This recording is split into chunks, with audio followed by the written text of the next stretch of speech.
বিশালগড়, রচনা সুজিত চক্রবর্তী। ভোর নামে, আলো যেন কারো নীরব প্রার্থনা হয়ে পাহাড়ের কপালে রেখে যায় স্নিগ্ধ স্পর্শ। আমি দূর থেকে দেখি প্রকৃতি আজও নিজেই নিজের ভাষা লিখে চলে। আকাশের বুক জুড়ে পাখিদের উড়ে যাওয়া মানে শুধু ডানা মেলা নয়, অদৃশ্য কোনো মুক্তির গান যা ভেঙে দেয় রাতের জমাট নীরবতা। হাওয়া যখন ছুঁয়ে যায় পাতার ভেতরের সবুজ আত্মা, ধান ক্ষেত জুড়ে ওঠে সোনালি ঢেউ। মনে হয় সূর্য আর মাটির মধ্যে চলছে এক গোপন প্রেমালাপ।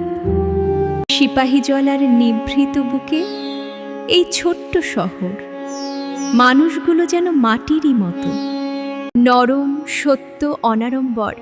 তাদের সম্পর্কের উষ্ণতায় জীবন খুঁজে পায় নিজের অর্থ। এখানে দিনগুলো শুধু কাটে না, অনুভূতির গভীরে গলে যায়, স্পর্শ হয়ে, গন্ধ হয়ে, স্মৃতি হয়ে মিশে থাকে রক্তের ভেতর।